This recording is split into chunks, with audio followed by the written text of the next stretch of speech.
Look at this day. We have about 2 to 3 inches of snow, and it's supposed to get rainy.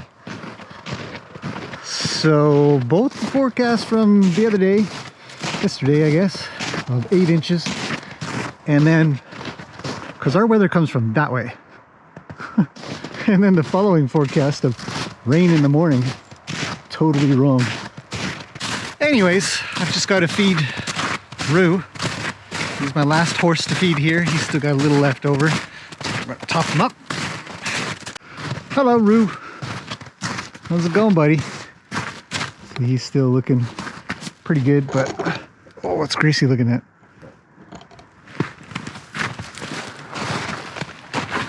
Okay, all done. Hey, buddy. Do you need ear scratchings?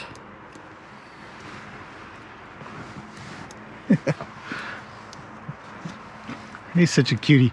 Okay, I thought I would do a Q&A, and we're going to take our very first walk in the forest with the snow, since making the trails, obviously. It snowed here every single year, so we've been in the forest. But to be able to walk on these trails is going to be, I think, pretty nice. And I'm going to do a Q&A. So I compiled 10 questions from your comments. So if you guys ever have questions, I'm always happy to answer.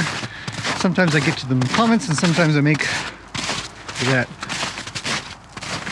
Sometimes I make a video. So, got a gorgeous day to go take a walk. Let's see how it looks. Still got a lot of running water though. Runs throughout the place. It's not freezing at the moment, but it's supposed to get to about -8 or something like that Celsius, which is pretty chilly. What's really cool is you can see tracks as well.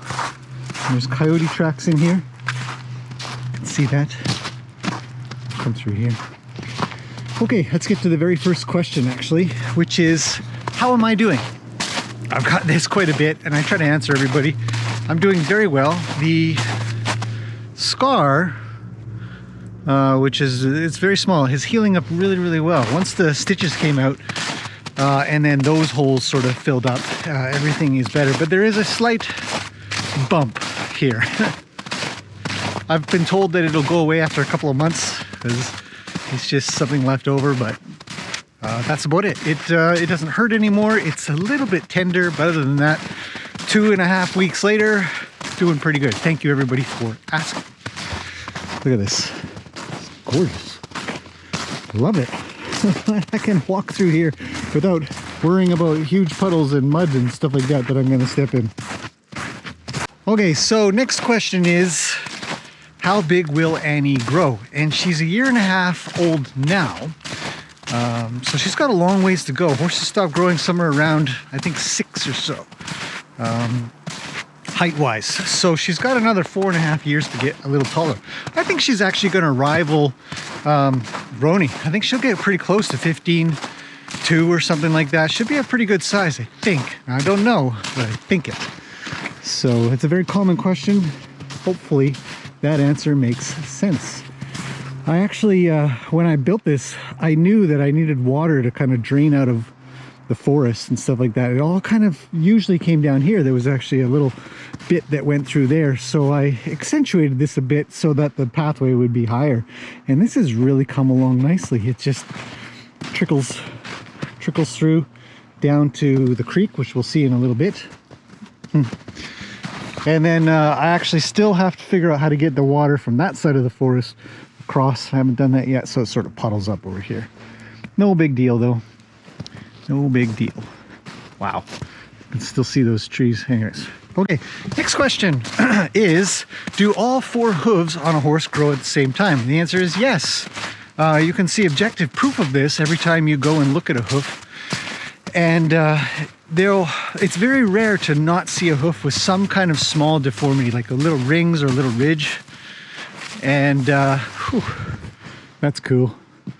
The way the sun just sort of peeks through and just comes through the trees right there. It's early morning. Look at this guy. This is a big tree, man. Big trees around this place. It's huge. Anyhow, yes, you'll see those rings that sort of form. And if you don't, what you can do, if you really want to, is you can take a felt, like a permanent marker, and put a little line on there and then measure that. You'll see that all 4 feet do grow at the same rate. So very cool stuff, to be honest, because if there is trauma to a horse, if there's something has happened metabolically, usually they found, then all 4 feet will show the same metabolic change in them. They'll have a ripple or a ring, and they'll be the exact same on all 4 feet, which will prove, should objectively prove metabolic. If it's just on 1 foot, that means that one of those feet wasn't trimmed very well or properly, or some kind of hoof trauma happened. So, great question. Look at this. It's gorgeous out here. I just love this little creek. If I get quiet, you should be able to hear the water trickling away. We can try to take a walk down there.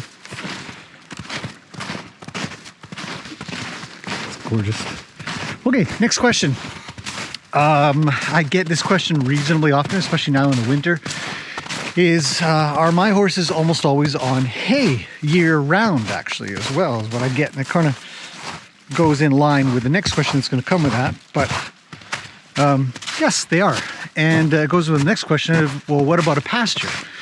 And I answer this in great detail in another video. I'll try to link to that if I remember. And it explains that feeding horses hay, good quality hay at that, is really good for them because you put them on a diet that is consistent. It's always consistent. It never, this isn't the safest at the moment because it's all snowy, but we can make it down. There's a bridge down here too. We developed this from the very beginning because it's such a gorgeous spot to hang out at. Over the bridge.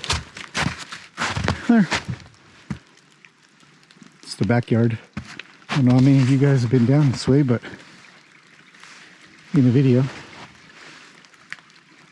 But it's beautiful.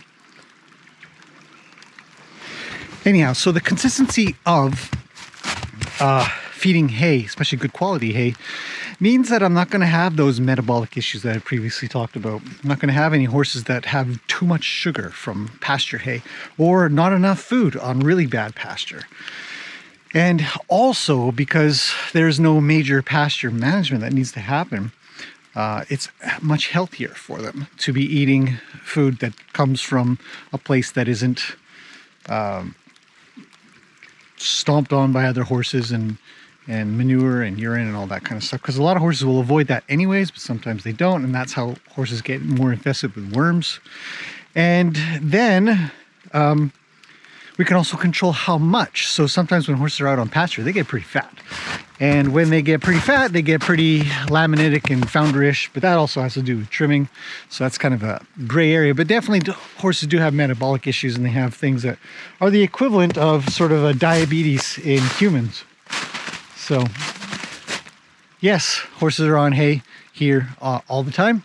And either way, there's no way to feed the horses. You can't have a pasture big enough that can feed them year-round here in British Columbia. It is just too rainy, too wet, too muddy.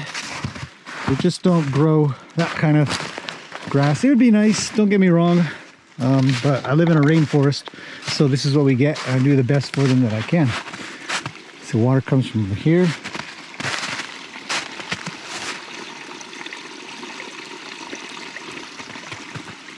I just love the sound. This is one of my favorite places in my property to come to and just listen to the water. You know? It's so cool.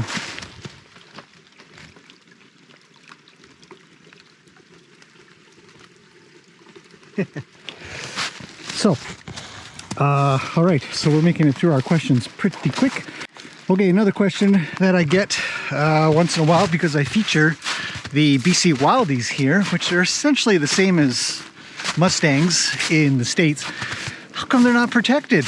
And here in British Columbia, they're not protected, but in Alberta, which is our province next door, they are protected, and there is a group that is working hard to keep them protected, because there are groups that are working hard to unprotect them. And the reason is obviously industry. It's not any different than anywhere else in the world that are trying to get rid of the pests of the plains.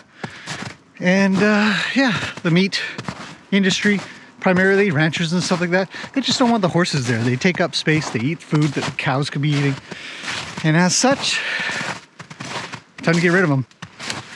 So that's the skinny on that. Look at this tree. Actually, it's 3 trees. Big cedars. Fell over a few years ago. The size of the roots is insane. Look at this. I don't even know if I can get it all. Yeah. Huge. And it's been down for so long, this one as well, obviously, that plants are growing underneath there. And of course, there's a big, huge divot where the roots used to be. So, okay, moving on. Let's get to, and there's tracks in here too, you can see. Really cool. No bear, just a coyote so far, maybe some deer. Okay, next question is, can you trim the feathers on horses' legs? So the feathers are the bit that's down. Oh, look at that. This has worked out really well, this bridge. The water has come along really nice. It's not going to erode the sides because I built those up. All that kind of good stuff. That goes down to the area that we were just at. Lovely. Beautiful. Yes, you can trim the feathers on a horse's pasterns. That's where they live. So just above the hoof is the pastern. Some horses have really, really long and large feathers, which aren't feathers, they're hair, but they're called feathers. And they can accumulate a lot of mud or ice and stuff like that. And I would say, yes, you can trim them, absolutely. It'd probably be beneficial in some regards, but make sure to leave enough that allows, because the reason they're there is to allow water to sort of trickle off and not suck down onto the bulbs of the heel and the hoof when it comes trickling down their body. They are there for a level of protection. So I would say definitely don't shave them down, but I do think that it can be beneficial to trim them back so that they're not nearly as long or collect as much mud or ice, dirt, things like that. But they will sort of allow it. They're like a gutter system for the horse, you know. Water comes down their body and then it sort of drips off of the edge of the hairs instead of curling down and under into their feet and their bulb of their feet. So yes, the answer is yes to that. This is really neat. I like coming through places like this where the branches have sort of, you know, they're coming down under the weight of just a little bit of ice and snow. It's amazing how heavy water is, frozen water. But it'll do this. This wasn't here before. This was much higher up. Here's an old cedar that's growing a hemlock tree out of it. Very, very common. The old cedars that used to be here almost always have a hemlock growing out of it. It's really interesting. Or huckleberry bushes, which is this one here. And again, covered with ice and snow. Really pretty. Okay, to go along with the that hay question and the grass question and stuff is how do the horses keep warm in the winter? This is becoming a more common question because it's winter time, and the answer to that is because we feed them. We feed them a lot, and with the hay bags, it allows them to eat for a long period of time, essentially putting fuel in the fire of their belly. So they create energy and they stay quite warm. We also do not blanket. Now that's going to be a little bit of contentious sort of thing. We should always blanket. There's lots of blanketed horses around here. But I have proven, I did a video a while back, I'll see if I can find it. But blankets mat down a horse's hair. And it takes actually up to a week for the hair to stand back up after being matted down. So essentially sometimes when you blanket a horse, you end up having to blanket a horse because their hair doesn't stand up anymore. Our horses stay warm because they are fuzzy, very fuzzy. And That standing up of hair allows air to get trapped in between sort of the hair and the skin, and then the horse stays warm, along with the fuel in their belly, which is hay, and always having shelter to be under so they're not getting soaking wet unless they choose to. Which my horses do choose to do that, which is kind of weird, but they're all fine. They all stay warm, none of them are shivering, and everything's good. So yeah, they stay warm just based on the fact that they stay under cover, they're always eating food, and they're fuzzy. So, whew. Just fantastic. I like looking up too. These tall trees, cedars and hemlocks. This is a maple here, covered in moss. Just covered. Typical rainforest forest in that regard, where we have, yeah, a lot of water, a lot of moisture, and it doesn't ever go away. So we get a lot of growth, a lot of that moss and stuff like that, and a lot of green, which makes it very pretty, very nice to hang around with. Very, very good energy to be in. Just taking this walk is very relaxing, very nice. It's good to be able to answer just a bunch of questions too.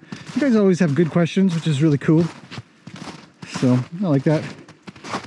Okay, let's get on with questions. We've got 3 more to go. And the first one is Luke's body. I get this question reasonably often.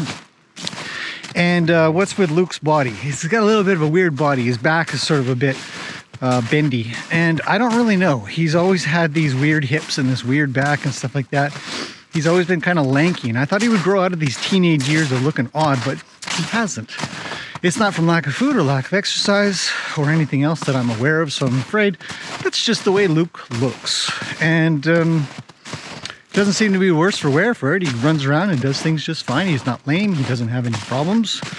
He doesn't indicate he's in any pain in any way, and he hasn't had any sort of chronic issues going on. So I just think it's just the way he is. It's his breed, the way he grew up or something a long time ago. Whew. I know we're at the same place before, but I just love looking through and seeing that sun just peeking through all of those trees with that bit of orange that sort of comes through amongst all the white and the darks and the greens. So, all right, well, let's start heading back while we get to our last 2 questions. And the first one of those 2 is, do horses feel jealousy? I think the answer to that is no. I think jealousy is a more human emotion.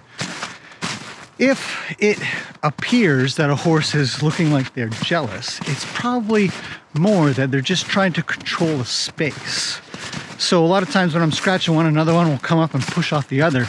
It isn't jealousy or isn't sort of ownership over me. They just have a desire to be scratched so much that they want to tell the other horse to get lost so that they can get scratched. It doesn't have anything to do with me, I don't believe. I think I'm just a supplier of good feels, I guess you could say. But the term jealousy is a little bit more of a destructive kind of thing, and I don't think horses have that ability to feel that particular emotion, and it is much more of a human. So, yeah, there you go. And the last thing is I put up a little short about the paint by numbers. I know some people don't see the shorts, so I'm going to do a proper video pretty soon, but I got in 4 different designs that I was going to try to paint myself and see how that goes. But I will be putting them up for sale really soon. We've got, I think, 6 different designs, and they'll be on the website soon for anybody who wants to do paint by numbers, which look absolutely fascinating to me. They look like they are really, really detailed and going to look really cool when done. I'm excited. There you go. That's all the questions. We've come back. There's Roni taking a little walk through our snowy forest. It's been absolutely beautiful. Look at that sky. Whew. So, let's get on with chores. Got lots of things to do today. Pretty busy, but I absolutely loved that walk. I hope you guys did too. And if there's any more questions, of course, let me know anytime. I'll see you guys in the next one. Thanks for watching, and and I hope you guys have a great day.